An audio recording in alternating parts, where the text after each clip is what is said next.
Sorembeleka.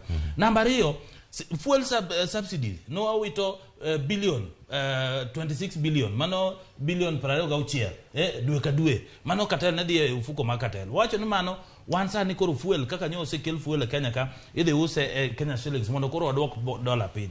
But kadwok equation mipenja, liweche mar uchumi. Ingeni, Ruto kano ka hotelo, nenigi plan, mar loso uchumi mar Kenya. To plan ni wayudo Kenya kamarach. Ingeni nyaka jopiny ng'e ni to wawuok kanye to wadhi kanye. Ki compare government mar Kibaki gi government mar Uhuru Kenyatta. Kibaki kano kao government no yudo gowi ma romo 630 billion. To ndalo cha ushuru mane isole Kenya ka en 320 billion kende. To ineno ka Kibaki no pango piny kech no yudo uchumi ne rach. To wacho ni en okobi kao hola mang'eny. In fact, Kibaki no kao hola maromo 1 trillion. Mano kende mano kao higni apar mobede telo.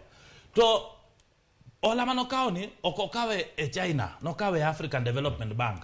Moloso go Thika Highway. To Thika Highway ni kono lose to kao contractors, okao manajo Kenya ka ema supply simiti, chumbe, sami supply simiti, mano nyiso ni pesa no. Pesa temo kao mar African Development Bank ni donje economy. Mano nyiso ni samo donje economy Kenya Cement uso no simiti kacha, sama uso simiti giloso profit. Sama giloso profit gindi koji etije.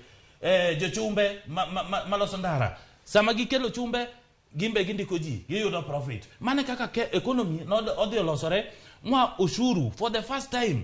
Kibaki no gole 320 billion motere 1.2 trillion. Yani the first time Kibaki no solo ushuru mochopo 1.2 trillion. Uhuru Kenyatta koka hotelo. Gowi and 1.2 trillion. William Ruto. William Ruto. Ingene Ruto kore nanja luedo. Ingene iwacho gane the back stops with the leader. Kore ingene jalueti enga miyoro. Enga minithi kacha ompi tim kama.